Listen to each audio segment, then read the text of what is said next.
Welcome to Better Talk Saul. I'm Karen Peterson. And I'm Dylan Schuck. Are you sure? Yes. I had to think about it. In this episode, we'll be reviewing season 3 of the AMC series Breaking Bad. We are not pretending that Better Call Saul does not exist, even though that is mostly not going to have anything to do with this episode. But that's okay. So There's some things that I thought about with the context of Better Talk Saul made me think differently on. And I can't wait to discuss Okay. this. Cool.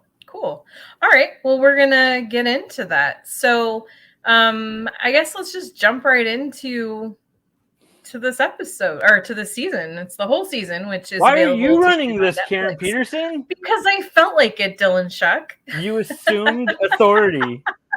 I did. I said, this. I'm the host now. No.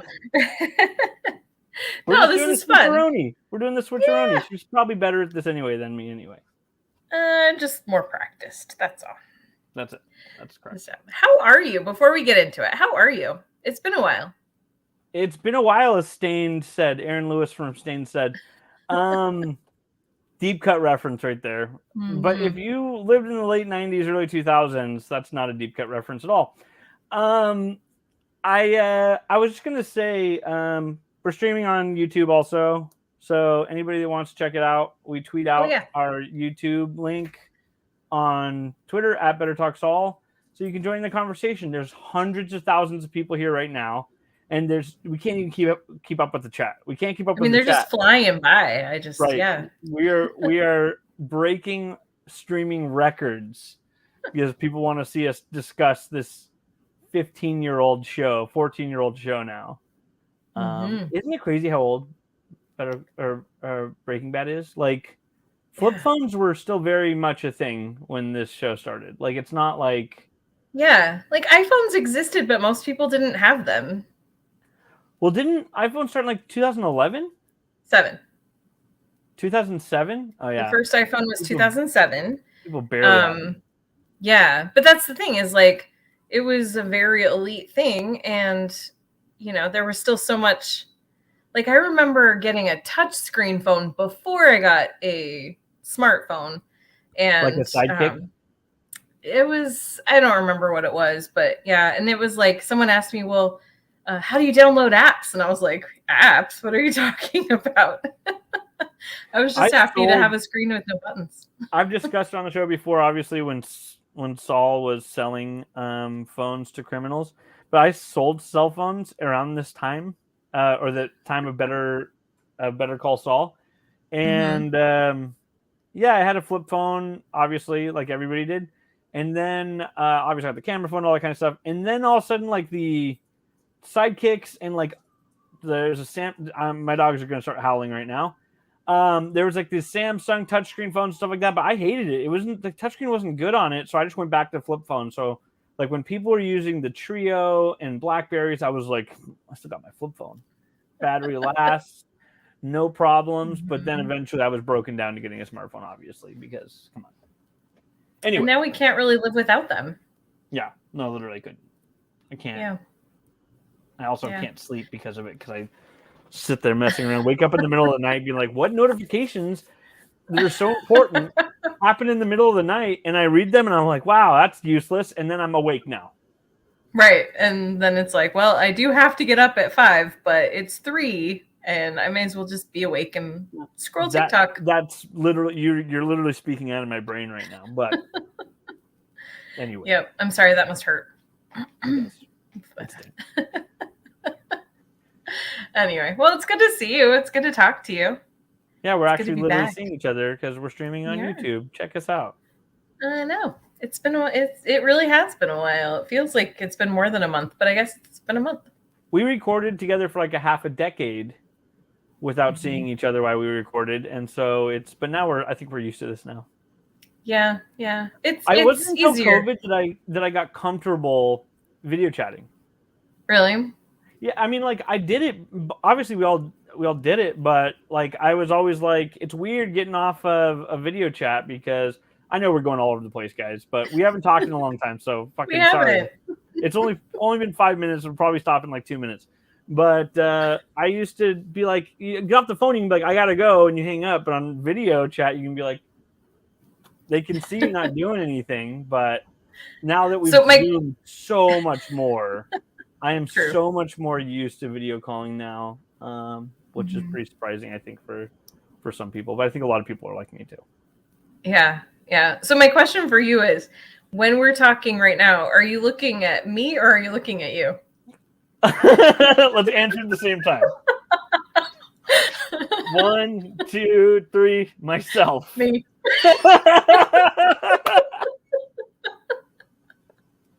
I knew you. It wasn't a question.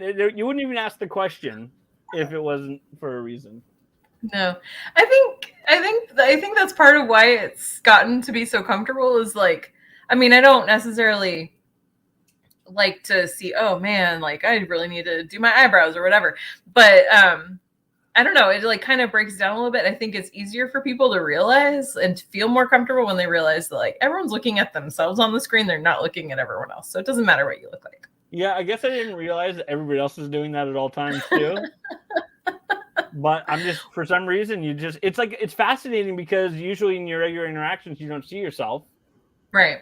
So it's kind of fascinating, but yeah, you'll be sitting there if your hair's messed up and just like nonstop messing with it and stuff like that. But that was actually why I started doing crazy colors in my hair, because I got tired of staring at my boring hair, and I was like, I'm going to do something fun if I have to look at myself. And so your hair may be a lot of things, but boring is not one of them now.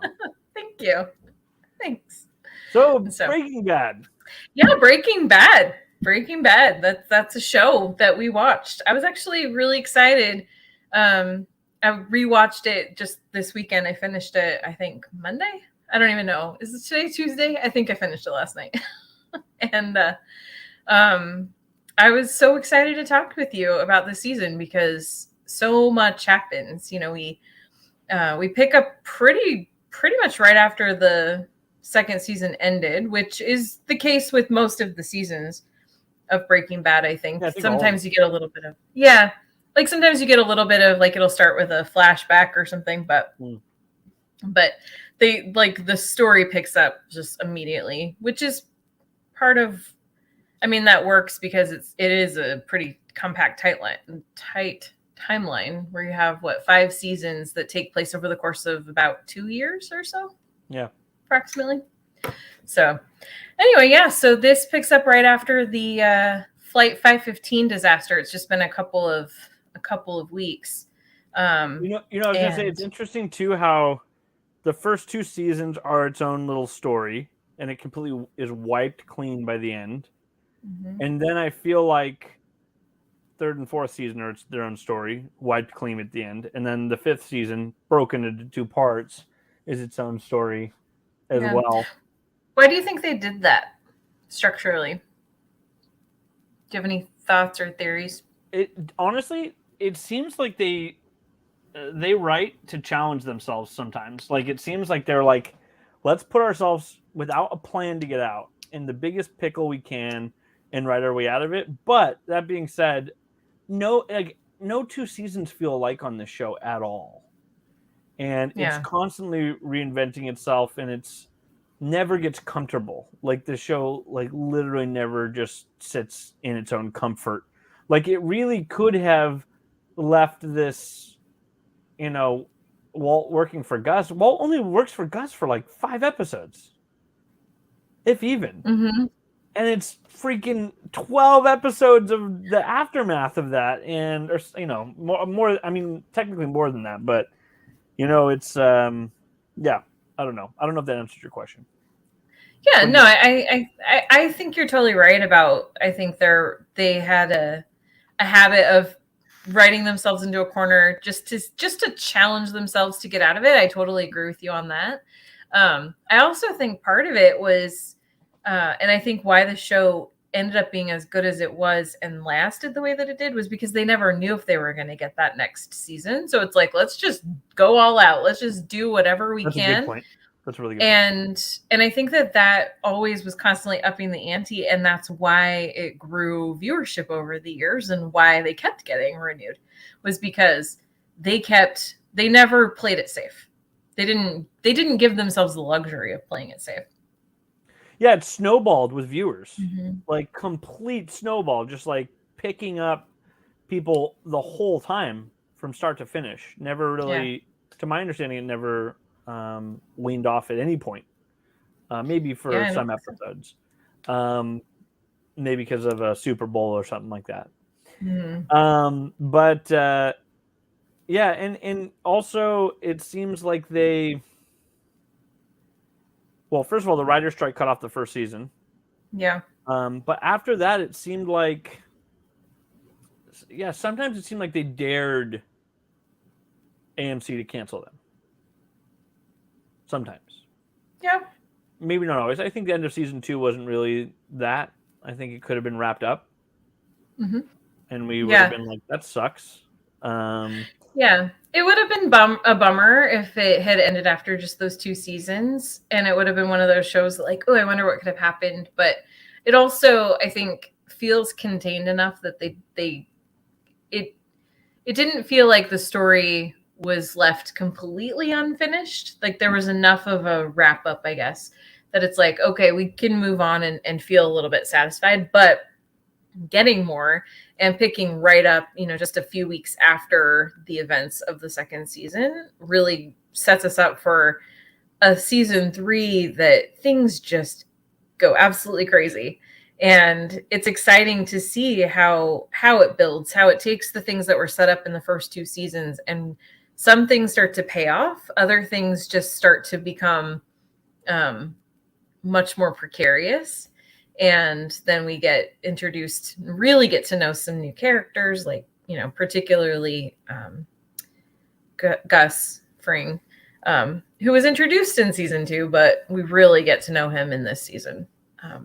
And there's actually some interesting things about Gus that I have some questions for you when we get to that. But so let's just kind of run through it, shall we? What do you think of the cousins? I don't like the cousins. How do I? I found them annoying. Like that whole they don't talk thing, it just, that didn't really ever work for me. Yeah, I don't think it ever worked for me either, but I think it's just becoming more glaring. Like it does a good job of settling into the setting of the show. So it's not annoying, but that doesn't mean they don't work for me. There's some things, like I said, Combo never fucking worked for me. Combo's even worse. Oh, by the way, before I forget, we said Tortuga had nothing to do with that storyline. It ended up being wrong because he was actually killed by Don Ladio. Yep. So last episode we were like, wow, this really had nothing to do with anything, and then all of a sudden the next episode or the next season, turns out we get a little bit of backstory there. Yeah.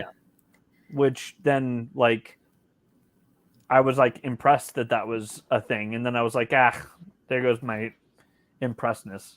But it does. I don't think it really makes a difference. But yeah, it's fine. Yeah. Well, so we start off. We get the cousins. They show up because they are out to avenge their cousin Tuco, and all they know is that they are looking for Heisenberg, who they believe is responsible for Tuco's death. And we will come back to that in a minute because that's pretty important. That's a teaser. We also at the end of last season, 2 other major things happened in relationships. So we saw Skylar and Walt were separated, and Skylar was like, "Get out my house," and so Walter had to move out because he finally told Skylar the truth. And I guess this happens at the beginning of this season. He had to. There was nothing. He had to. Yeah. He was caught dead to rights. Yeah. We also pick up with Jesse. He has spent these last couple of weeks in rehab after Jane's death. And he has a lot of guilt and a lot of feelings about Jane's death, understandably. So he is not at all aware that Walt was responsible at all. And he takes a lot of that until the And for a long time, Right. if he finds out, sorry for those that haven't seen Breaking Bad yet. Spoilers. But yeah. So it's like he doesn't have any idea at all. Like he later we find out that he is aware that Walt was at the apartment that night, but no clue that How Walt could would he have though? known Like, anything how about could Jane. he? It would almost be a contrivance if he figured that Walt could do something so despicable. Yeah, exactly. And but Jesse's in rehab trying to get himself clean. So that is kind of where everyone's at right now. It does look like you guys were all right. Who like it was just you, right? Like, were there people in the chat that were agreeing with you? That I was saying that I always kind of in my head. Sorry, you don't know what I'm talking about. I don't. That Jane's dad purposely crashed the planes together. Oh, that was literally always my interpretation of it. And I think upon rewatching and paying better attention, it seems that I had misread it, but I had misread it for fucking 14 years or 12 years or whatever. I had totally just saw him as him snapping and putting, and when he stuttered, you guys read it, or you read it as him, he wasn't paying attention. But for me, it was like he made a conscious decision. Nope, never mind. I'm going to make a decision to crash these together. So that's how I always saw that. And I don't know. Maybe I didn't always think it, but that's just where I had thought at this point. So, but I guess I'm pretty. It's pretty safe to say I was wrong on that, and I'm not ashamed to admit it. But we're cutting this out of the podcast, and it's not going to be. Of course. It'll just be between you and me. Right. So, but and yeah, in that thousands of listeners on YouTube. Right. Exactly. If you're here live, you get to hear all the unedited truth. So, but yeah, no, in that scene, he had even like at one point accidentally said Jane instead of a different word, and so that was kind of the tip off that he's only thinking about his daughter. And now, in the beginning of season 3, we're learning that in his grief and his guilt for causing the crash that really did have widespread effects across New Mexico, particularly Albuquerque, he has committed suicide, which is very sad. And of course, again, it makes sense that this would happen over Walt's house. It does make sense. Of course, totally. Not a coincidence at all. Yes. Negro Arroyo Lane. Mm-hmm. Yep. Do you want to talk about the Skylar, just this Skylar and Walt's relationship, like how it goes this season, just to kind of, because there's going to be a lot of Skylar and Walt as we go along, and we'll probably be able to kind of shave some of that off. I want to know if you think that you are obviously just anti-woman in general. So it makes sense that last month when we discussed this, you were raging about Captain Marvel, the Ghostbusters having a woman. There's a woman now cast in the new Little Mermaid. It's just like, where does it stop? And those were some of your opinions you were saying last month. So were those feelings reinforced in this season, or do you think she's written better in this season, or do you think that women shouldn't be allowed in the show at all? So I had some issues with the way Skylar and also Marie were written in particularly the first season. It started to get better in the second season, but I think that in season 3, the journey that both of them go on, very separate, but related journeys. I think that they really each get the opportunity to kind of show why they're not these annoying shrews that a lot of fans liked to look at them as. Skylar. Extremely offensive terms you're using right now. I know. Tell me about it. But yeah, no, like what we see with Skylar is she is really angry and completely justifiably so. I mean, she finds out her husband has been selling meth and has been lying to her, not selling meth, but cooking meth. He likes to make that distinction. In her mind, there's no difference. And but she, even though she knows that he is doing this really terrible thing and she kicks him out of the house for it, um, she can't bring herself to divorce him or fully separate herself from him, because if she does, she knows she'd be compelled to testify against him. And I think for her, it's more about protecting the kids than it is about protecting Walt. But I really like this kind of wrestling match that she has with herself and the kind of argument sort of that she has with her attorney too, where it's like, yeah, on the one hand, she knows what the right thing to do is, but she also knows what is the best thing for her and her family. And I don't know. I really like Skylar this season. I think she goes in some interesting directions, and I don't think she necessarily realizes that she's kind of seeing a little bit of where Walt was coming from, as far as like how someone can be kind of tempted to the dark side. It's not that she wanted to be there, but she kind of just ended up there. Do If you that think makes sense. she likes it? No, I don't think she the does. dark side at all. Not right now. Not at this point. Okay, fair enough. We'll see if she kind of comes around to it. Having that much money must be fun. On rewatch,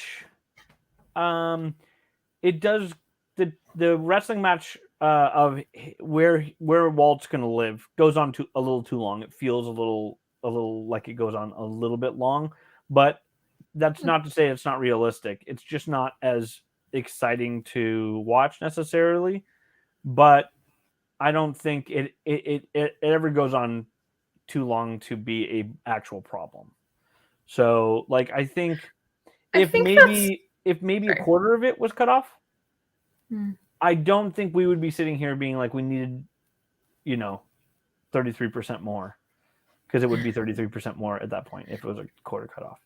True. I think that's one of the problems, though, or one of the drawbacks, if there is one, of having a show that stretches 2 years over the course of like basically 5 years, is that you do end up where there are multiple episodes that cover a very, very short period of time. So it's not like there are times where the timeline isn't moving forward that quickly because they can't. They need to start. That's why Skylar is pregnant for the first 2 seasons, even though when we first meet her, she's like 6 months pregnant. So I don't ever know why shows do that. Like Lost, each episode is like 1.5 days or something like that at the beginning, where I'm like, dude, when you go several seasons, people start getting older. Now, luckily, RJ Mitty, yeah, he was already like full grown, a full grown adult when he started. Which is one of the reasons they cast 20-somethings as teenagers most of the time. Right. But sometimes you get shows like Walt, not for Breaking Bad, but from Lost, where they later want to show him and they have to show this like angle, like with him staring down a hole because he hit a growth spurt. But anyway, I digress. Seriously. But that's what happens. And so these first couple of episodes are them kind of in this tug of war, I guess, over Walt wanting to come back home, Skylar not being willing to let that happen. Then we get the roof pizza, which I feel so bad for the people that own that real house, because apparently that still happens to them all the time, and that's got to be really annoying. That's crazy if it still happens, because Vince Gilligan spoke out so, like, it's the only time I've ever heard him being stern, like in a on a podcast when he talked about it. He's like, those aren't real fans. But I also what you're saying about Marie, I think it's so great how well written Hank's character is as well.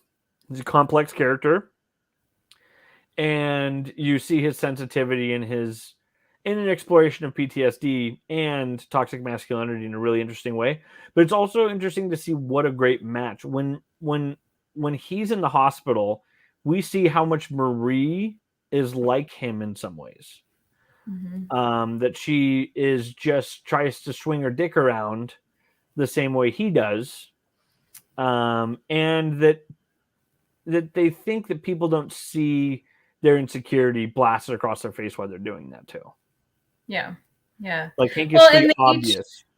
Yeah. About his When they each get the opportunity to do that in the places where they feel most comfortable. Like from the beginning, Marie has asserted herself as a healthcare professional because she's a radiology technician. And so she's not a doctor, she's not a nurse, and a lot of people discount her experience, I assume, because I have friends that are in those professions and their experience is constantly discounted because they're not the doctor or the nurse. But she knows a lot of stuff. And so when she has the opportunity, when she's kind of, not that she wants to be there, but she's kind of forced into her element, and she knows what to ask for, what to demand, how to push people. And and I'm glad. It's unfortunate that it comes at Hank having to be shot, but I'm glad that they gave Marie that opportunity to kind of like rise to the occasion and advocate for her man. Boy, Hank goes through 3 traumatic PTSD situations. Yeah. Between the in season 2 killing Tuco, where it all started, the disaster in El Paso, and followed by the shootout with the twins, but also even the beating of Jesse Pinkman. That also, right. Somebody doing that, he snapped, and he could also give himself trauma from that as well, which is crazy to say. Well, let's kind of talk about that a little bit. So I think that it's interesting because for Hank, him getting shot was a direct result of shooting Tuco, and also the reason he was there was because of El Paso. So, and that's all because of Walt. Right. It's all because of Walt. He doesn't know this, but it's all because of Walt. But so he was tracking down Jesse, which led him to Tuco when Walt was supposedly having his fugue state, and he was trying to find Walt. And so he was looking for Jesse because Jesse was supposedly his pot dealer, and tracks down his car to Tuco's house, ends up in the shootout with Tuco. When he had his experience in El Paso, now they want him back. He does not want to go because of the trauma he suffered. And so he uses this like reemergence of the blue meth as his excuse to like put off going to El Paso, and then Gomez ends up going instead. Meanwhile, Gus knows that the cousins are in town to kill Walt, and he's not going to let that happen because Walt's going to cook his blue meth for him. And so he tells them, oh no, this Heisenberg wasn't really the person that killed Tuco. It was Hank. So that's why they go after him. And he ends up in the shootout. But it seemed like they knew that it was Hank, but they just figured DA was off limits. They were told maybe DA. They said DA is off limits. Yeah, they had been told that. Mm-hmm. Yeah. But then Gus kind of sets them up because they don't really care. They're, they've snuck across the border. They are just here to avenge their cousin. And once Gus kind of sort of gives them a wink and a nod and like a go for it. But then, of course, Gus can't let Hank get shot or get killed because then he risks losing Walt in a different way. Well, he also wants Hank to be able to kill them and his hands be wiped clean. Right. Like, so he gives Hank, so he gives Hank the heads up, although nobody, like Hank doesn't know who called and tipped him off. But yeah, so what did you think of the shootout scene? Like, I know you've seen it a few times now, but it's fucking awesome. It's incredibly intense. Mm-hmm. But I just wish they didn't have the movie Facile scene where he goes back, gets an axe, and lifts it up slowly while seeing him loading a fucking gun. It's always bothered me, and it takes a little of the edge off. That being said, the way it's shot still makes it so awesome. When he gets shot through the head and the chunks splatter on the camera. Mm-hmm. Like you see like a chunk of brain on the camera. Yeah. When they're not pretending that a camera isn't there which is really cool. They also do that in the final, one of the final kills of the show. That like when the person smoking a cigarette is shot by Walt, and the camera or the blood sprays on the camera, and that's a lot more like of a like a. I don't know. That sparkles in that one sparkles in the light, and it looks like fairy dust or something like that. It looks like a dream. And this one is very gory and visceral. This is very much like The Walking Dead. Actually, I believe Greg Nicotero from The Walking Dead did work on. Oh no, he worked on Face Off in season 4. He worked on that. Those effects. That I'm not going to spoil because, of course, people that haven't seen Breaking Bad are listening to this, but who knows? Right, totally. A man's got to have a code, Karen. They're following along. Yeah. Yeah. But yeah, what was your original question?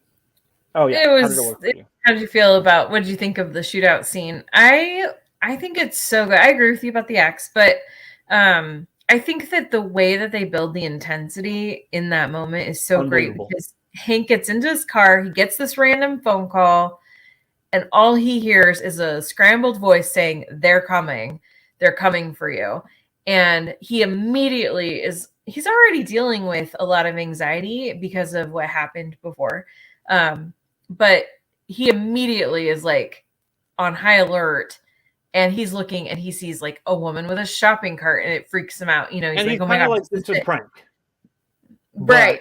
Maybe right. He's hoping that it is, and he calls Gomi and like, "Yeah, that's not funny." But I think even though he hopes that that's the case, he knows that it isn't. Yeah. And then all of a sudden, and he has there they are. He did not have the gun too. Mm-hmm. Yeah, he's just lost his badge because of beating up Jesse. We're kind of skipping around a lot today. Okay. Sorry. It's okay. We're but yeah, like he doesn't have his gun. We'll come back to that in a minute as to how that went down. And so he's just like in this parking lot, unprotected. Nobody is coming to help him. And just the way that the cousins just all of a sudden are there. Like he knows someone's around, but then they're just suddenly there and it's undeniable. And the way that he ends up like getting one of their guns, and it's just the whole way that it's staged, the way that it plays out, I think is just so gripping. And lucky for Gus that he was able to get a gun like that. Right? Yeah. Oh, at that point, Gus wouldn't have known that he would have been unarmed, right? Because he wouldn't have known that he just got suspended. Right. So I will say that this scene is a perfect symphony of all the members of the show coming together. The cinematography, the sound design, the score, the acting, the direction, and everything from seeing them blurry in the background, separating around a car. Like the editing is amazing when the horns honking and the camera zooming out at the end. When you see the clock switch 1 minute and it goes cold, that like everything works together to make this masterful scene. That think of how easy this scene could have come off as ridiculous with him with the axe. It could we could be sitting here and be like, that was the stupidest thing I've ever seen. But because everything is shot so elevated, everything is just put together so elevated, we're sitting here talking about it as one of the best shows of all time. It's true. Or the greatest show of all time. And it's because it's a perfect symphony of all the parts of the show coming together.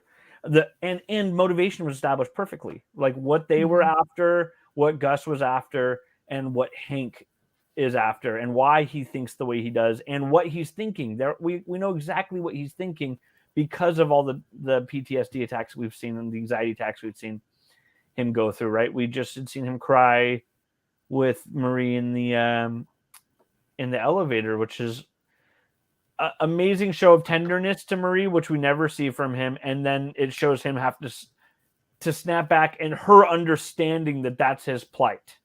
In that scene as well. Yeah, it's true. Let's just kind of run through a little. The scene sucked, is what I'm saying. It's one of the great scenes from the show, like in total. And there are a lot of great moments, but I think it's top 5 probably. Right up there. Top 5. At least, yeah, probably, yeah. Okay, so let's just run through kind of in order some of the events that happen in the season, because we are jumping around a lot, and I'm actually getting confused about the order that things happened. So even though I just watched it 2 days ago. Okay, so Jesse leaves rehab. He finds out that his parents are selling his house that his aunt had lived in that was supposed to go to him, and his parents are selling it. They've just redone everything. He wants to buy the house, so he arranges for Saul to meet with his parents on behalf of an undisclosed buyer, and so they have this meeting, and they want to sell the house for like, what is it, 875,000 or something. And Saul's like, cool, yeah, that's great. It's a beautiful house. We'll give you 400 for it. Yeah, we put more money. We put in the renovations. We put more than that. Like, let's get out of here. Yeah. And he's just like, oh, okay, well, you forgot to disclose that there used to be a meth lab there, and that is sort of illegal. So I could tie you up in court, or you can just sell it to me. So they obviously agree to do it. Disclose the meth lab. I'm sure they could have sold it for 700,000. Probably. Yep. But they did not. And he was just going to always disclose your meth labs. That's the lesson. Always disclose your meth labs, for sure. Yeah. And but they didn't. And so he basically threatens them with lots of court and aggravation, and they realize they're kind of stuck. So they agree. And they next see Jesse pull him back up again, and they're like, dude, this isn't your house. We sold it. And he's like, I know. You sold it to me. They're about to come. They're about to come over. The buyer's about to show up. You can't be here. Yeah.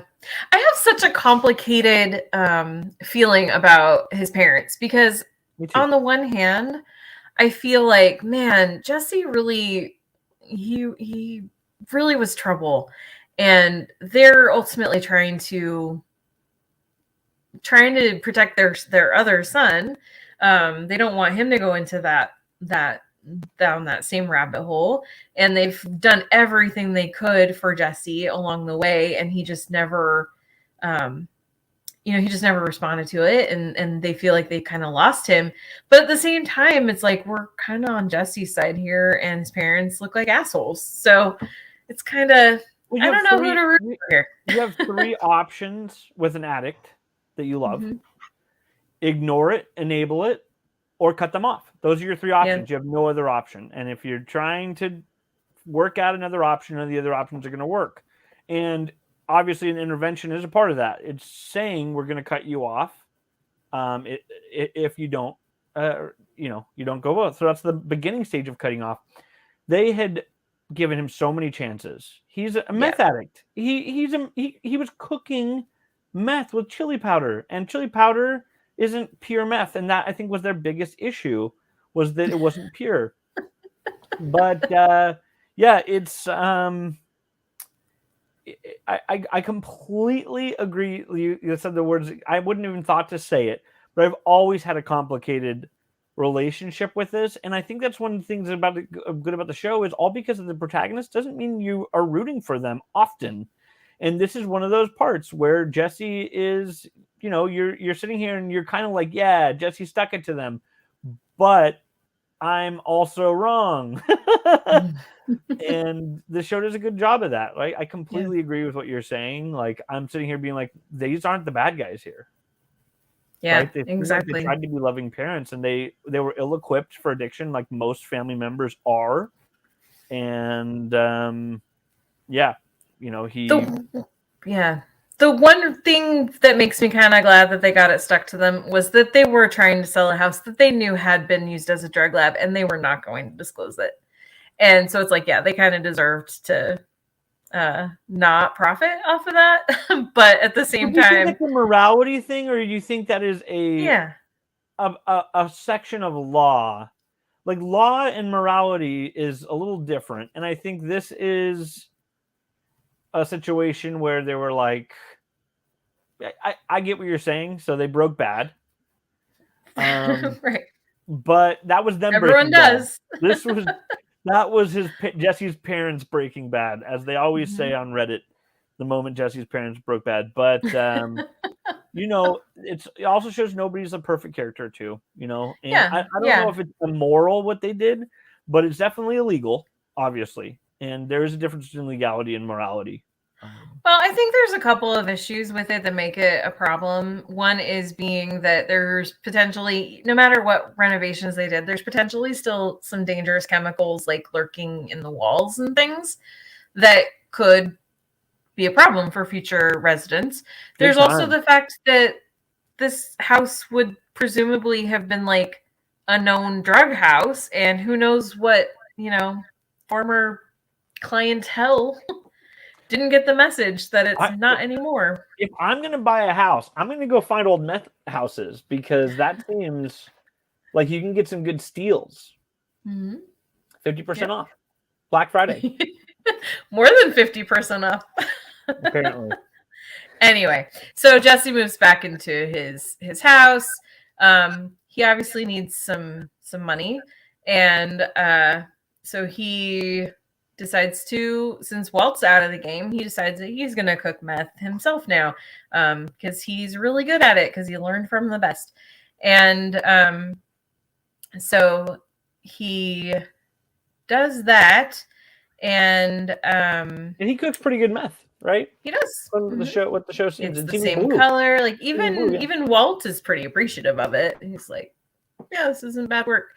But of course, he's a hard ass about it. Says it's inferior, but apparently he does a pretty decent job. Yeah, he does a pretty decent job. Like, Walt is as close to... I was going to say, you see him talking to Badger and Skinny Pete in the same way Walt talks to him, because he does idolize Walt in a lot of ways, even though he pretends to not. Yeah, exactly. He knows that he commands a presence, and he would like to command a similar presence. And he's got a captive audience of people who do look up to him, and they think, oh man, yeah, Jesse's super smart. He knows all this science stuff. So they, it is like, to them, Jesse is what Walt is to Jesse. Yeah, you're absolutely right there. So, Jesse, do we want to just, so we don't get too much in the weeds on it, do you want to just talk about the whole Jesse's selling drama from the whole season, just kind of trim some of the fat off of it? Yeah, that was actually kind of where I was going. So, because Jesse's trying to figure out how to get himself back into the game, because he's cooking it, but how's he going to start getting people interested in buying? And staying clean. And staying clean, too. Right, while staying clean. And so he goes to that gas station, because he's on his way back, because he's cooked it in the RV, and makes a deal with a girl, because he, trades basically gas for the meth, which is what leads Hank down this rabbit hole of like finding Jesse, because then Hank ends up finding that the blue meth, this is why he didn't go to El Paso, finds out the blue meth is back in town. He's trying to figure out who it is, and he had always suspected that they were cooking in an RV, and now he has some pretty concrete evidence of that. He's trying to track down the RV, and he finds it at this like yard, because Jesse and Walt are about to have it destroyed. Badger's cousin, right? Badger's cousin. And what you said too, this is interweaving. Like, he's obsessed with this because of not wanting to go back to El Paso. Now he's also obsessed with it regardless, but he also hones in on it. And he went to El Paso because of Tuco, and the whole thing just keeps weaving back and forth with itself, which is really interesting. And sometimes it's hard to regain some perspective about how events got spun into motion with the actions of the first episode of the series. Yeah, it's true.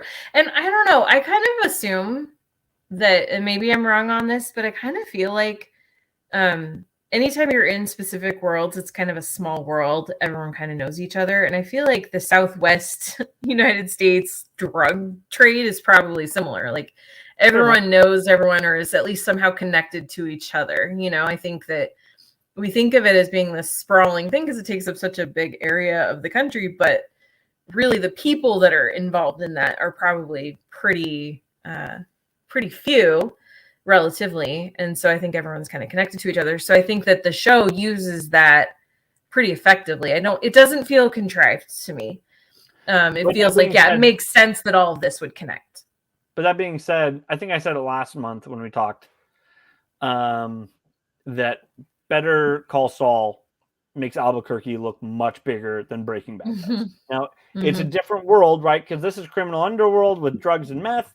That is law. And, right. But it just, like, going back and thinking about this show and thinking about that show, this seems like a small Western town. And perhaps they're trying to create that Western vibe to it, the Wild West, where Better Call Saul feels more metropolitan and like a huge city. Like, I really feel like Better Call Saul is a big city. And on Breaking Bad, it really feels like, like Deadwood. Yeah. Well, but part of it with Better Call Saul too is that they don't just stay in Albuquerque. They do branch out to Santa Fe too. But you're right. Like Albuquerque, even when they're just in Albuquerque primarily, it does feel like El Paso just feels like it's 15 minutes away from Albuquerque. It doesn't make the place feel any bigger. True. It just feels like you just drove out. Even when he has to get on a plane to go to El Paso, it still doesn't feel like, oh, it's a big trip. Right. It still feels really small, even though we're branching out different places. And I don't think Santa Fe made the world of Better Call Saul feel any bigger, but it didn't feel as small as El Paso. El Paso, the way they shot it, but they were just showing the outskirts of it. So I'm sure somebody's going to write in saying how stupid we are and how stupid my hair is and what an idiot I am because I said that. Yeah. So Jesse and Walt are kind of stuck in the RV at the junkyard where it's about to be demolished when Hank shows up. They're trying to like keep him out. He wants to search the RV, and Badger's cousin does a pretty good job of like, where's your warrant? But then, of course, Hank's like, well, I'll sit here and wait until the warrant comes. So then they have to do something fast. Well, that wasn't Badger's cousin at that point. Badger's cousin was already out. Oh, Badger's cousin, he connected him to the junkyard and that guy was Better Call Saul also. The old guy from this was Better Call Saul also. Yeah. Thank you. Yes. So Walt makes a phone call, and Hank then receives a phone call, but not from Walt. It is from Saul's secretary, who's pretending to be law enforcement, calling to inform him that his wife, Marie, has been in an accident and is being airlifted to a hospital. And so he rushes off in a panic and gets to the hospital. He's trying to find Marie, and then she calls him, wants to know what he wants for dinner. And he's pissed. He, of course, is a little bit mad. So he goes back to the junkyard, but bye-bye RV. It is smushed and on a boat on its way across the ocean. And so he goes over to Jesse's house and beats the shit out of him. And immediately knows that he's in trouble. Example of how physically imposing Hank is. Right? He seems like almost to be full of shit in a lot of the episodes about what a tough guy he is. Yeah. But then he definitely is. It's the punches, like there's sound design in the punches, and it makes it like he is a strong dude. He's kicking some ass. So let me ask you this. Do you think that the reason Hank beat Jesse up as badly as he did is because of Marie or because he lost the RV? Because Marie mixed with... I mean, the goal for the RV was a cover for his trauma from El Paso. Well, so but he knew that the RV was connected to Heisenberg. That was his theory for a long time, and now he sees this as an opportunity, even though everyone else thinks it's a waste of time. He sees that as an opportunity to road to vindication because everybody's sitting there saying that people are kind of calling him on his bluff. Why don't you want to go to El Paso? And it's a road to vindication for what he was doing. That now gets taken away from him. Right. And mixed with the trauma and Marie, he just snapped. So that's why I think it is a combination, but I think it's a little bit more the loss of the RV than it is about Marie, because ultimately Marie is fine. He was worried about her, but she's fine. It's not like they attacked her. to distract him. But the point is, he beat the shit out of Jesse, and that is why he lost his badge. And that is why he was sitting unarmed in a parking lot when the cousins showed up. Meanwhile, real quick too, I just wanted to say that he obviously looks like that's a low blow, but that's the exact type of that's the exact it's type very personal of technique that a police officer would use in interrogation himself as well. True. So it's kind of bullshit about him being like that's against the rules, because he'd use those types of tactics for sure. True. Totally agree. But I think there's that personal touch of like somebody called his phone and knew about his wife and knew who she was. Like that is a really, like, someone knows details about him, and even if it's not Jesse that he should actually be mad at, he doesn't know who else to take it out on. And so Jesse is the one that gets it. So and at no point does his brain think Walt ever in all of this. Like he found like that's pretty interesting in hindsight, but well, it's one of those things where you don't see the clues that are right in front of your face because you're not looking for them. But I'm sure if at some point down the road in future seasons, Hank finds out about Walt and gets the opportunity to look back, he would see all of these things as like obvious signs that he should have noticed along the way. Right. I agree. Yeah.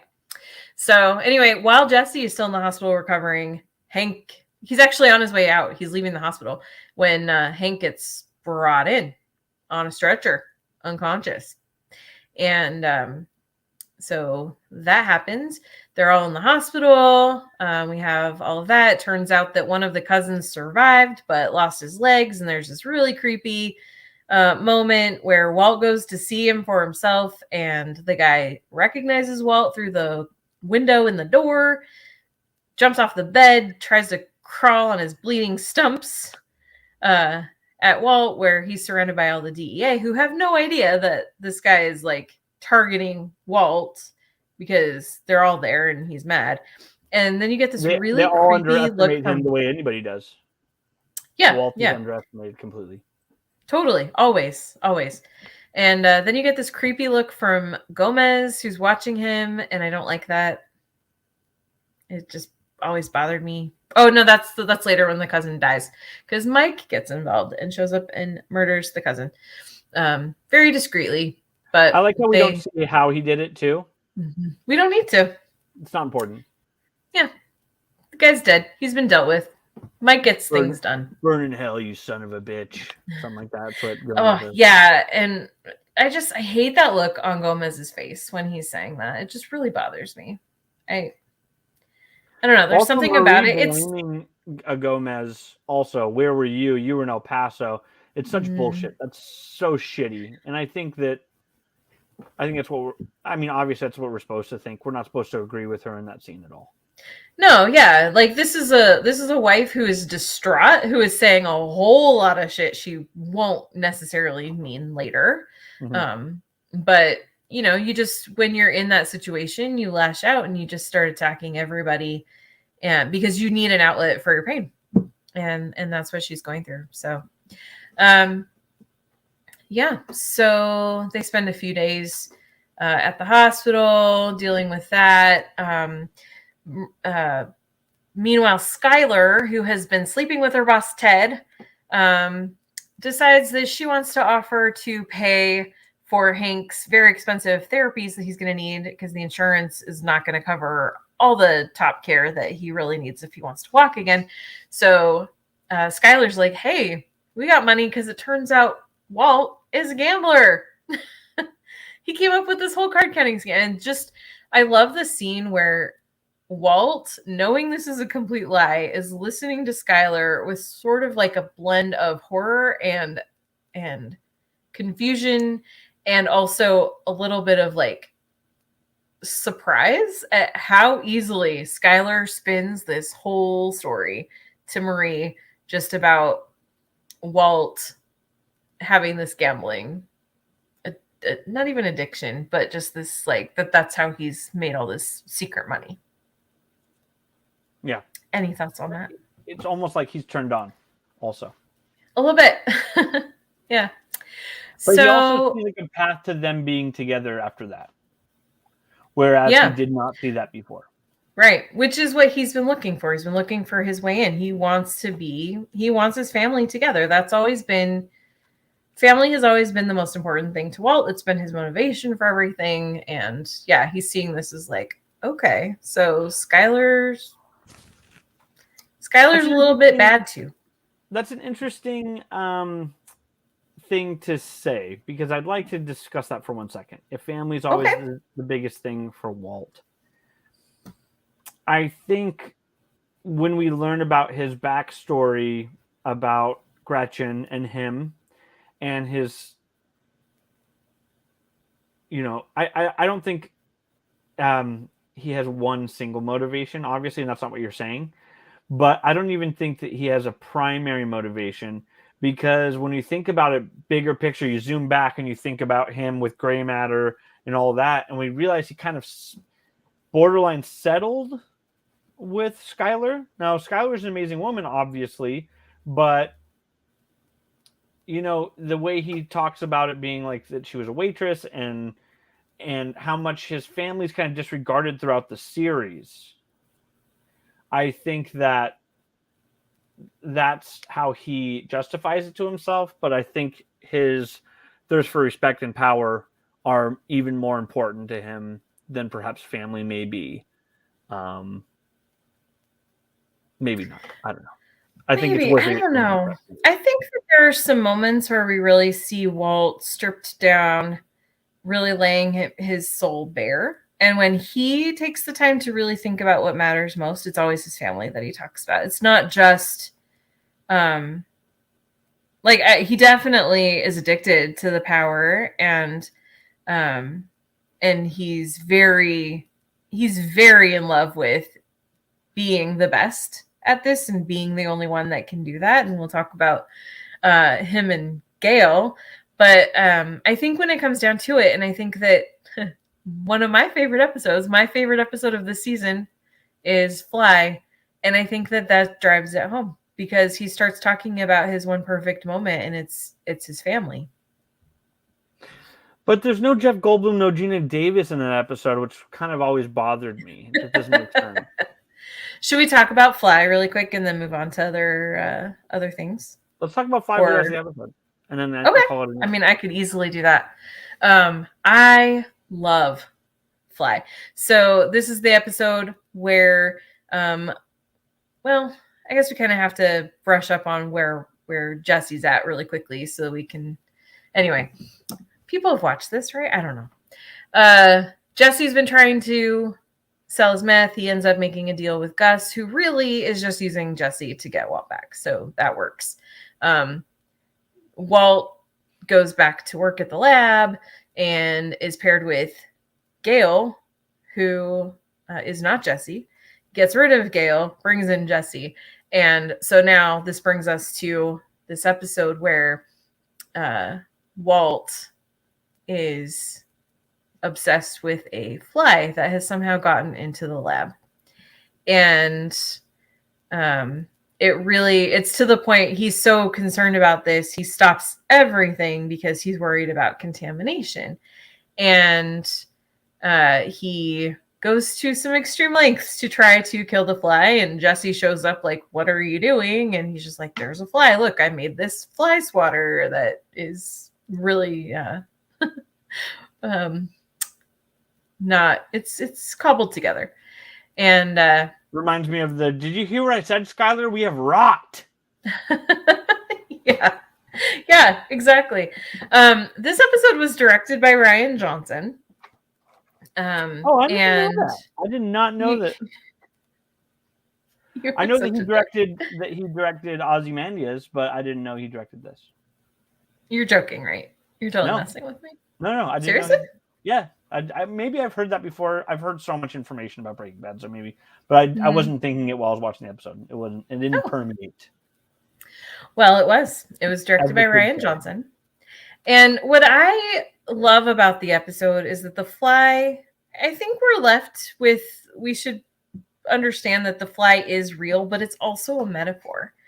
And I think it's really, I think the way that this is not a standalone episode. It does connect to other parts of the story, but it's sort of a kind of a pause in the story, sort of like how Dylan just walked away to do something else for a minute.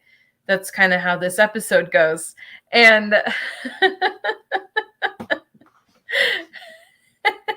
anyway, I now you got me all distracted. Sorry, but that's what happens here. So this is sort of a pause, just like what Walt is dealing with. He pauses production, because he's so obsessed with this fly, and it ends up leading to a conversation, particularly between Jesse and Walt, where just what I was talking about, where Walt is talking about the like his perfect moment, because Jesse tells this story, and it's, you know, it's great performance there, where he's talking about how his aunt thought she had heard something, and that it really it took over her mind, and it turned out that it wasn't really there. They ended up taking her to the doctor. That was when she found out that her cancer had metastasized into her brain and she was kind of losing it. And so Jesse is telling this story as like, maybe there's not really a fly. I haven't seen it. We can't find it.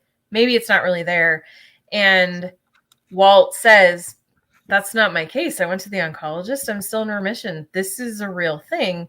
But then he starts talking about how, in a way, like he doesn't directly say this, but the way that he starts talking, you understand that he kind of is a little bit disappointed by the fact that he's still in remission, because he was counting on death. He's been waiting for death. He knows he's going to die. It was just get out of jail free card.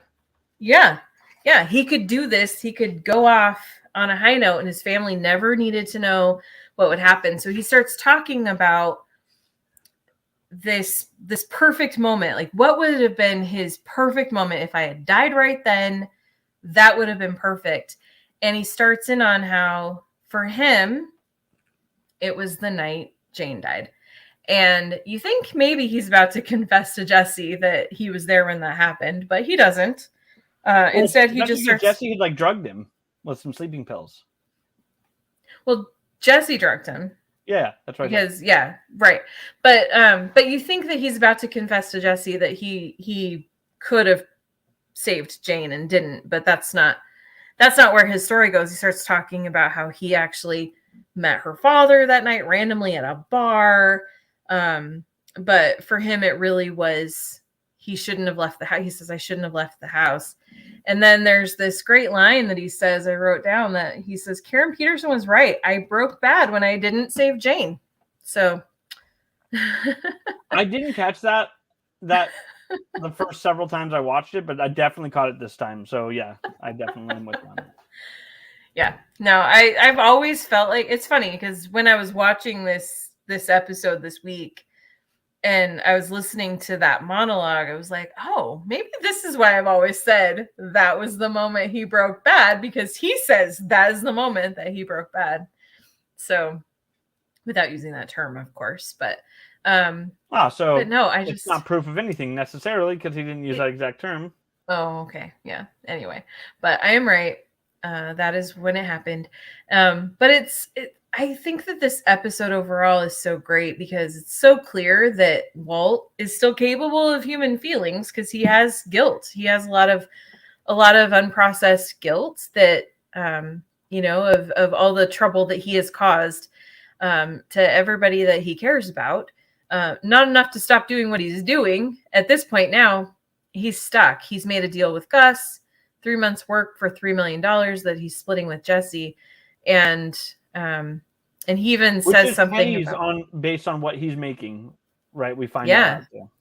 Yeah. When they do the math, and it's like, Gus is making $96 million, possibly. Like, they don't know exactly how much he's selling each pound for, but on a fair estimate, he's making $96 million and they're making $3 million. And but Walt basically says, you know, we're kind of stuck in this deal. There's no turning back. And so he knows that he's sort of on a, like, kind of heading toward his end game, whatever that's going to be. He knows that his time is limited, because even though he's still in remission, he knows that his cancer will eventually kill him. He just doesn't know when. And now he's in a deal that might end up killing him faster. So I just, sorry. He's now in a deal in perpetuity. Mm-hmm. Yeah. And he thought he was only doing this. For all he knew, he's going to do one cook. Mm-hmm. And now he's doing this for good. There's no end in sight for him or the job. And also he seems to be building a possibility of maintaining his life while doing this. But as we see, that's not very possible for very long at all. Right. Yeah. As soon as like the groundwork for making that work comes into fruition.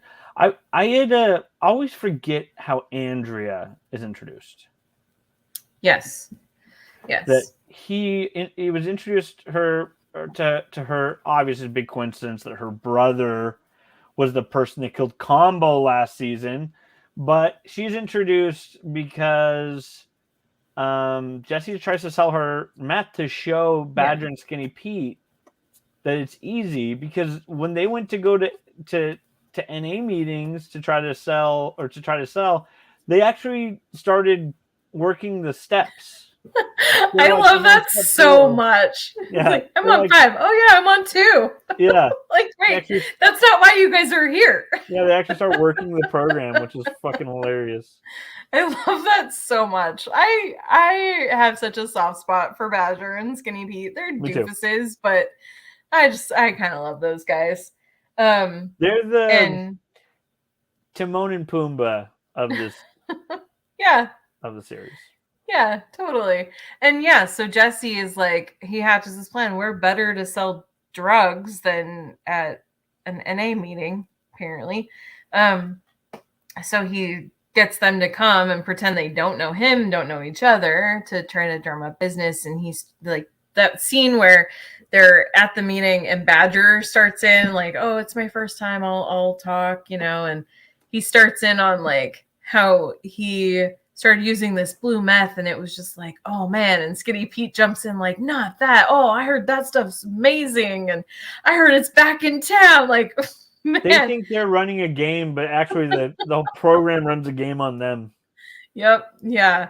But one of the new people there is Andrea, and Jesse is like, I got this. But then it turns out he actually kind of likes her.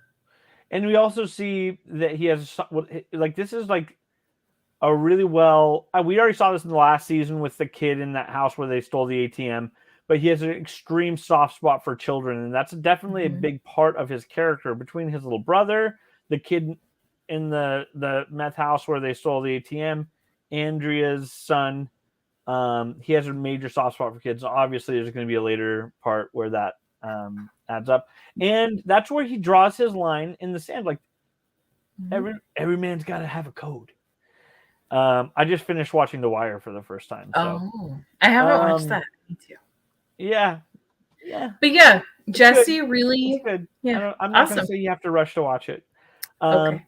I'm sure it was much better at the time, but there's been so many shows since then, so I think it was revolutionary at the time from what I read. But it's good. It's not bad, obviously. Okay. Anyway, cool. Let's talk more about The Wire. Or we could talk about Jesse and Andrea. Yeah. So Jesse and Andrea kind of start this relationship. He finds out she's got a kid. He's just like, oh, and then she wants to get high. She's like kind of convinced, and he's just like, no. Like, what kind of mother? You're a mom. What's wrong with you? Yeah. And then she, of course, is mad that he would call that into question. But he also finds out that her little brother is in a gang, and that he sells drugs. So she doesn't talk to or about him anymore. And it turns out that he, like you already mentioned, happens to be the kid who shot Combo on the street corner last season because of a turf war. And Jesse sees an opportunity to get some revenge, avenge Combo's death by going after not the brother who's still a kid, but going after the dealers who made the kid do it. Incredible scene. Talk about it. It's incredible. It is. All right, where can people follow? No, I'm joking. So, honestly, just again, perfect setup and completely catching us off guard. Yeah. Like, I don't think anybody would have expected while we're watching it that we're thinking that Walt is going to try to stop Jesse. Jesse's charging with a gun. They already have their hands on their guns, so there's no way he's going to outdraw both of them. Although we think about that scene in El Camino where it's a similar situation and he shoots the guy through his jacket. Anyway, we know he's not going to outdraw them. He relapses before he does it, so he is planning on dying. Yeah. Basically. And out of nowhere, Walt sacrifices everything to save Jesse. So, because every man's got to have a code. And out of nowhere, just comes to the side, just horrifically brutal to show them. So boom, great. Get hit. One of them rolls under the car. One flips over. He gets out of it in his old man stumble, takes the gun and just shoots the guy in the head. Camera fucking pans into his face. He looks up and says, "Run." So, because I remember the first time you watch it, you're just like, holy! It's one of those scenes that gets you to yell out, "Holy shit!" And not enough scenes in TV make me do that. Not that many. Small percentage. I have seen this show multiple times and I forget about that every single time. It always catches me off guard. Every time I'm like, oh my gosh, and it's every time it happens, I get feels like a rush of endorphins because I'm like, again, symphony and incredible special effects work and stunt work happen in that scene as well. Editing tricks, I believe it's two people. The camera, or I think the Pontiac Aztec is. I love what a character the Aztec is. It's like it's such a the ugliest car ever. Like the Scion or a Volkswagen Beetle, where it comes out, hits them both, rolls under perfectly, and anyway, the whole thing is just incredible visual effects as well. Yep. Yeah, it's great. It's awesome. And not only was the scene cool, but the implication of what has to happen now. There's so much holy shit. Yeah, because Walt is back in the lab. Jesse's been replaced by Gale because Gus is like, no, you're going to do things my way. Gale's going to come in and be your assistant again. But of course, when Gus goes back to talk to Gale, about like, yeah, I'm bringing you back in. He's basically telling Gale, like, you need to learn this as quickly as possible because I'm gonna make sure to kill Walt and you're gonna be in charge. And he doesn't actually say that to Gale, but even Gale understands. And like, Gus is spinning this whole like, yeah, he's got cancer. We don't know how much he could drop dead tomorrow. We don't know. But Gale's picking up what he's putting down. Yeah. He knows you're about to murder Walt, and this is going to be my gig. So here's the thing, he feels bad about that. I love that they make us think that they show Walt with this great plan for Jesse's gone. You're never going to see him again. I'm going to keep cooking. Everything's going to be good. And us as viewers are like, that's pretty convincing. Then we see, nope, they're not convinced. That's not going to happen. And we think Walt's behind. Then we get this scene where they go to the laser tag thinking that Saul is still convincing him there. And then we see Saul is like super pissed. Like, I'm going to leave you guys to talk. And that they are aware Mike of what's all night happening. To clean up after the mess of the drug dealers. Right. Yeah. And we know that it is like Walt is ahead of them intellectually in this situation. But this is what I want. This scene or this situation was what I want to talk to you about. Gave me more context from Better Call Saul. Okay. And that is Werner. Or Werner. The German guy that was digging the tunnel. Yeah. You look at how that was wrapped up and how Gus handled that once he escaped and how he ties up loose ends like that. It adds more context. I think it strengthens how he handles Walt, because it's really easy for us to watch and be like, if Gus had just listened to Walt, it could have gone back to normal and they could have been fucking fine. Right? But instead, because Gus had to strike at Walt, the whole thing, and ultimately that is correct. But you look at how he handled the Werner situation from Better Call Saul, and you see that Walt isn't the main character in Gus's story.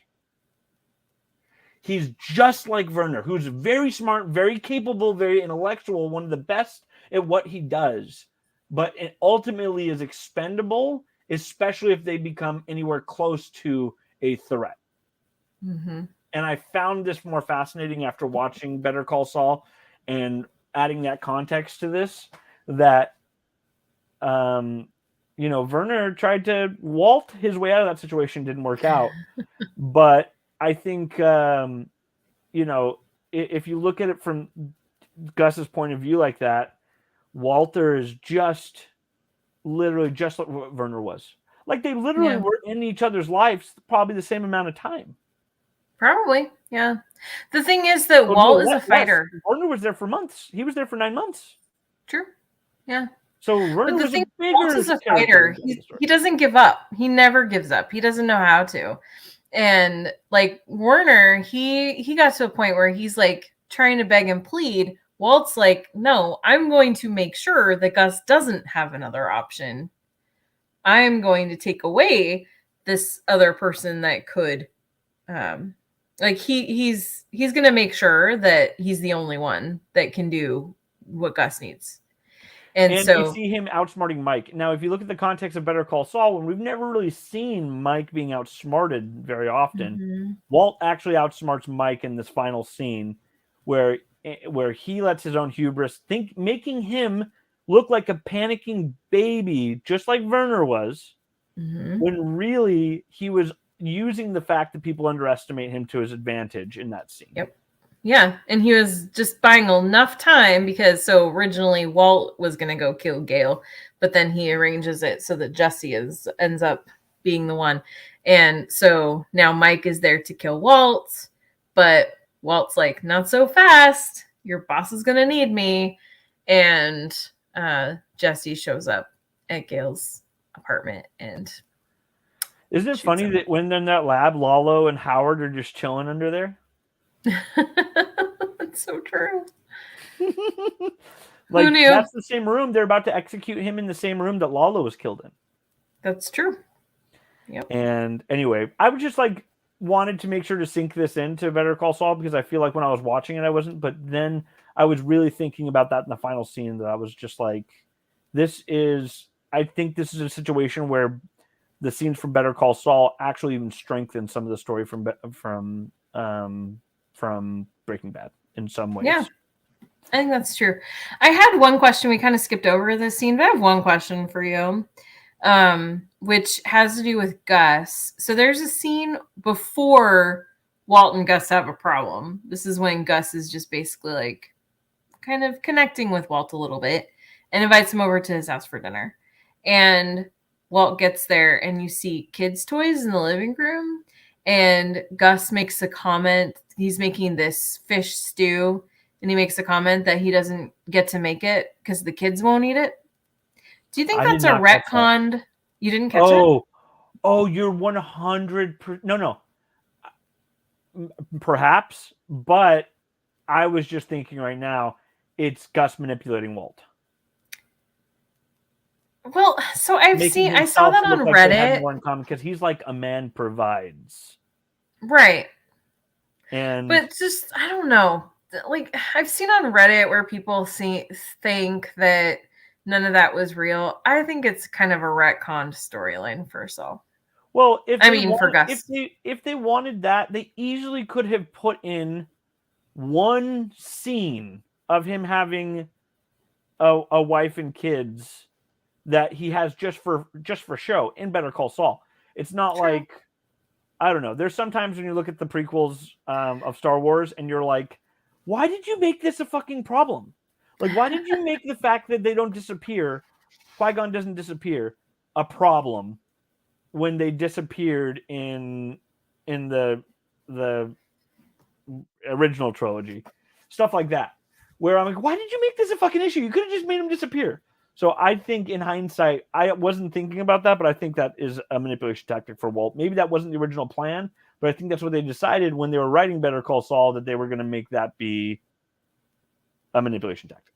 Which would make that being a retcon if that was not their original intention.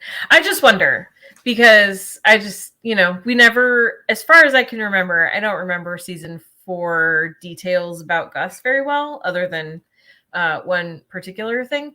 But I was like, did they ever even think through Saul's, or I keep doing that, Gus's backstory beforehand? I don't know.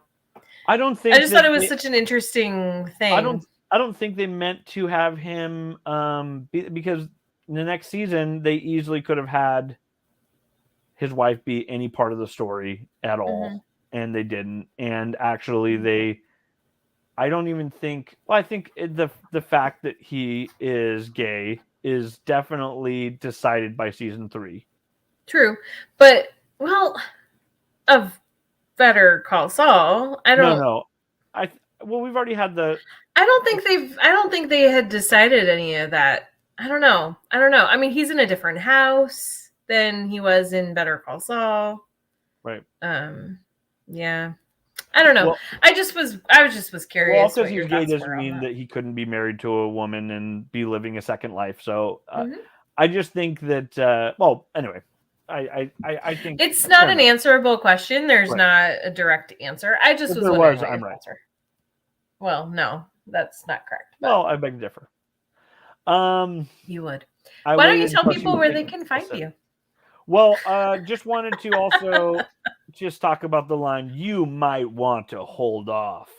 Yes. It's so fucking good because it's just the scene where, bam, he captures his power back, right? And he is like, I got you. You might want to hold off. That look on Mike's face of like, oh my gosh, how did you do this? He's just like, ay, not again, Walter. That's just the Breaking Bad sitcom. Did you ever see those the Breaking Bad sitcom clips on YouTube? Nope, I did not. Oh, any of you guys go on YouTube, type in Breaking Bad sitcom. They take scenes from Breaking Bad and they add canned laughter to it, and they do like a 90s sitcom opening credits to it. That sounds amazing. It absolutely seems like a sitcom in a bunch of the scenes. The scene of him going to confront Ted. She's like, Walter, what are you doing? I'm trying to talk to Ted. And the crowd, the audience cracks up laughing and claps. And when he throws the planter and it falls, everyone laughs. I do love that scene. Yeah.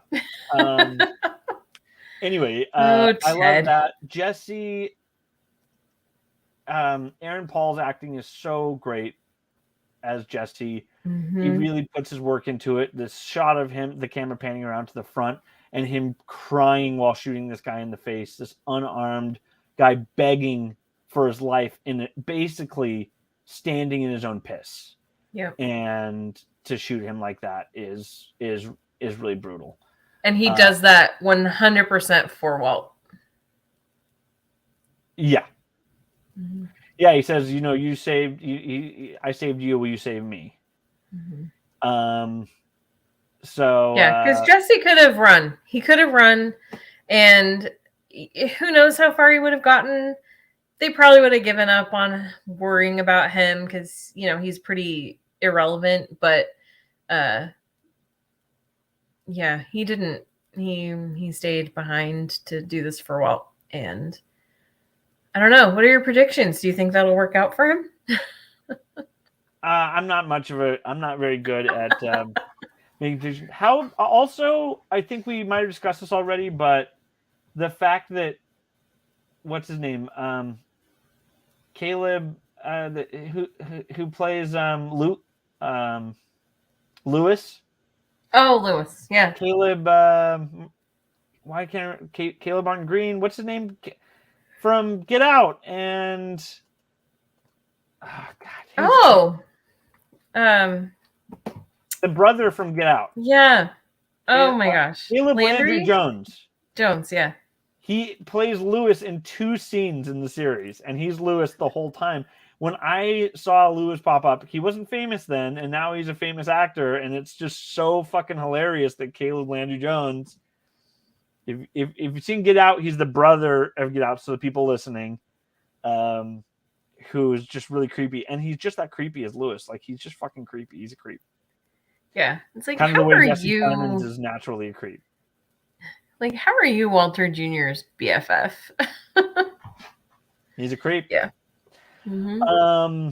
Anyway, all right. Well, Karen, was there anything else you wanted to mention, or? No, I'm season 3'd out. I'm excited for next season. This is when the show really takes it. I think season 3 is when it really establishes itself as a top tier show, and then it continues to. Like, obviously, season 1 and series 2 is great. I think I think the pilot episode is one of the best pilots ever, and so there's a lot to like. But this is when it takes it to a new level where it leaves you breathless, and not many shows can do that. The show is definitely cut from a different cloth than most series are ever. Yeah, absolutely true. Absolutely true. Well, thank you so much, Dylan, for talking with me about Breaking Bad Season 3. Thank you to our millions of followers that have been watching along tonight. We have really appreciated all of your comments. There have been so many of them. They've been awesome. We can't. They're just too good. Karen, I want to say thank you for having me on. Yeah. Well, thanks for, you're welcome here anytime, Dylan. Appreciate that. Why don't you tell people where they can find you? You can find me at my house. I live in San Diego, California. I will post my address in the chat for the. I am already outside your door. And there's a knock. You can also follow me on Twitter at the Dylan Schuck. Yeah, and I'll be back on next month for season 4. I think I will too. Awesome. So I am on Twitter, I guess, Instagram and Letterboxd at Karen M. Peterson. What are you a little twittered out because of the Elon fiasco? I mean, I'm just kind of waiting to see what happens. I'm not going to assume that it's going to keep going. I've been registering my username everywhere. Like, when people are like, oh, I'm going to check out Mastodon, I'm going to check out Hive, I'm like, all right, I'll just do my username there just in case, just so it doesn't get taken. That's what I've been doing. So, but I'm still on Twitter. I'm really good with mute words, right? Mm-hmm. I've muted Elon. I've muted Musk. I've muted Elon Musk. I've Tesla. Everything I can, and it still shines through. Because sometimes I just think that he's just trolling. He's doing stupid shit, but sometimes he's just trying to piss people off, and I don't know why. I don't know why. I can't say why. He's bored because he doesn't actually run anything. And he's bored, and this is what he just likes to do. So yeah, maybe he's setting himself up for a presidential run. It's funny is nowadays this seems like setting groundwork for a presidential run. It used to be going to New Hampshire and going to Iowa. Now it's buying social media networks. Yeah. Owning the libs on Twitter. They're setting themselves up. Yeah. Yeah. Anyway. I remember a few years ago when there was this whole thing about how he wanted to build a colony on Mars for a bunch of billionaires to go and live. And I really wish he would put more effort into that. I think that'd be awesome. I think so too. I fully support it. Yeah, I think that would be great for mankind in multiple ways. And then where can people follow the show? Because I'm really interested in the show and I want to follow it. Yeah, you can follow the show also on Twitter, I guess, at BetterTalkSaul, and you can follow our main show at The Watch and Talk also on Twitter. And where can people email us? The Watch and Talk at BetterTalkSaul@gmail.com. Oh yeah. I didn't know you had separate email addresses. I don't know. Sorry. That one. It's your show. Anyway, thank you for having me. Thank you for having me. And then you say that. And We and have that's each it. other. And All then you right, say that's it. I'm Karen Peterson. And I'm Dylan Schuck. Bye. And we'll see you next month. We will. All right. End broadcast.